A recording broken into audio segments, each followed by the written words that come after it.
Hi everybody, thanks for joining me. I want to talk to you tonight about self-esteem. I don't know if the camera can even pick that up, but I've got written on the board here, self-esteem system.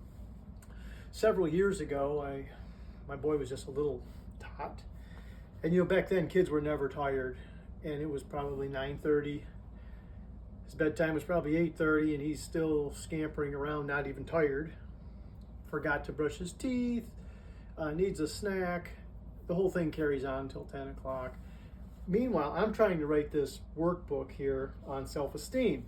I'm starting to get a little bit angry that he's still awake, bothering me from doing this important work. So he comes out again for about the umpteenth time, and he says, can you tuck me in? I said, I tucked you in an hour and a half ago. And I said, now get in bed. He came back because he wanted a little snack, and this time I ran down the hallway after him. I said, you get in that? And before I could say another word, I said, what if Oprah was filming me for Father of the Year? Would I still be running down this hallway angry at this little boy? And just having that ability to shift perceptual positions and say, wait a minute, that doesn't look good. I went back to the couch and I picked up a pillow, and I snuck down his hallway and I threw the pillow in there. And I heard him laugh a little bit, and I ran back and I started writing my booklet again. And he comes out a few minutes later and goes, did you throw this pillow at me? I said, no, I've been sitting here writing my book. And then we had a pillow fight and we had a great night. But the work I was doing back then was actually what I want to talk to you about tonight. And it's the power source self-esteem system. So first and foremost, we're going to start with what really drives self-esteem. The fundamental belief is that self-esteem comes from within if we work a circuitry. So the very first point I want to talk to you about in this circuitry is desire. Really your goals, your dreams, your ambitions. And in this particular workbook, what I suggest you do with your young persons, have them identify in 8 different categories their specific goals that they want to achieve. And we usually start out with about 5 goals in each of the 8 categories. And that gives them a big list of 40 things they want to accomplish. See, that desire is our first point. Desire. What you hope for, what you want to accomplish, all these things really drive the system. In martial arts, we say, know what you want, have a plan, and a success coach. Take consistent action, review your progress, renew your goals. So here we're saying, know what you want. Get some things down on paper. During that evaluation of things they want, we teach a very specific way on how to up the ante so that these are really going to be powerful desires that drive this system. And we do that with a meta outcome question, which is each goal we ask, what will that do for you? And that actually bumps it up to a higher level of value. For instance, if the kid says, well, I want to get a new bike, and I say, what will having a new bike do for you? And then he says, well, then I can make it over to grandma's house faster instead of walking. So you really want to help your grandma and you want to get there faster. Bigger, higher goal. More juice in that one. The desire, also we have them align those desires. Once we align them and we're literally know where we want to accomplish it, what we want to do to accomplish, how we're going to do it, why we're going to do it, who's going to do it, and who else is going to help us. When we have all those 6 levels of concern aligned, then we're ready to really have a tournament, a playoff, to see what are the 8 top goals that you're going to go after. So the desire about this is a very significant component in our self-esteem. You have to have a desire. The next component really is what I call personal operating principles. We'll just call them POP for short. These are internal laws that you'll live by. And for instance, when a young person says, I'll never smoke, and then in the 8th grade they smoke, they've just really have injured their own self-esteem because they went against something they promised themselves they wouldn't do. These personal operating principles, the other day I was preaching and I said, you have to have these personal operating principles. You have to, and one of them was show up. You have to show up.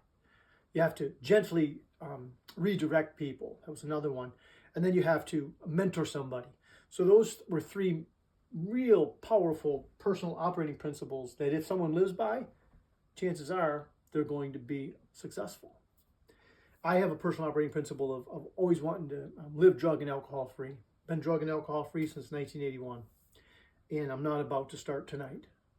So, personal operating principles. The key is these do connect. These do connect. These components connect. Once you've established your desires and your goals, you've gotten in touch with your personal operating principles, and we suggest you write down 10 of them. They're in the workbook here. You get 10 of your personal operating principles down. Then there's another component over here. It's called actions and methods. So now it's time to really start taking responsibility for going after these goals and staying true to these personal operating principles. So this actions and methods, actions really will for sure tell us how big of a desire you have. The methods will tell us about your personal ethics, and we'll talk about that personal ethics in just a minute. So your actions and methods, again, your personal operating principles with your actions and methods need to connect. There's a road here connecting your next point.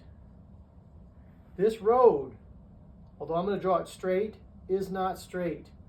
It's full of peaks and valleys. You have peaks and valleys all up and down this road. This road between actions and methods and our next connecting point for high self-esteem, which is assessment and correction.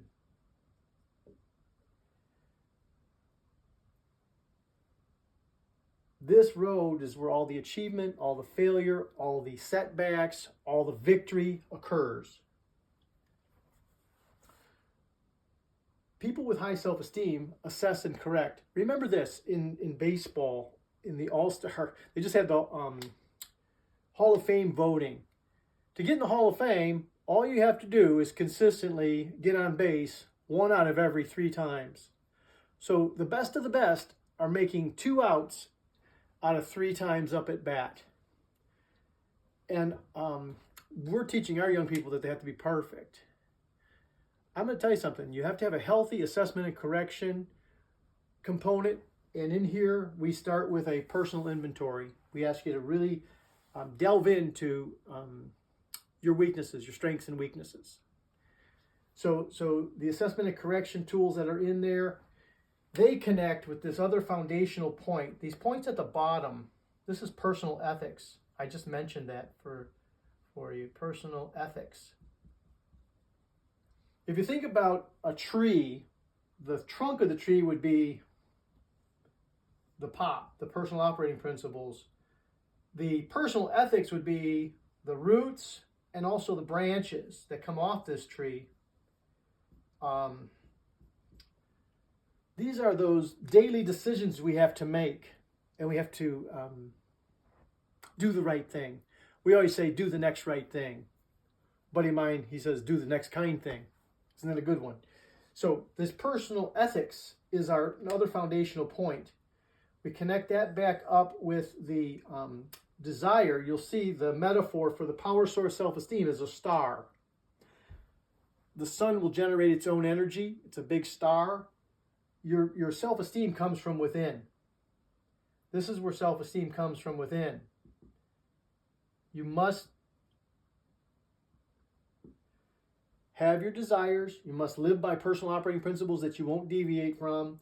You have to take the action. Remember I said actions determines your desire, methods determine your personal ethics. This road here is a long road. All the failures, all the successes. You get there by assessing and correcting.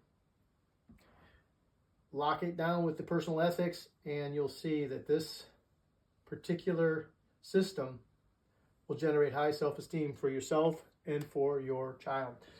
The workbook's available for a download. It is a 21-page workbook, life-changing system.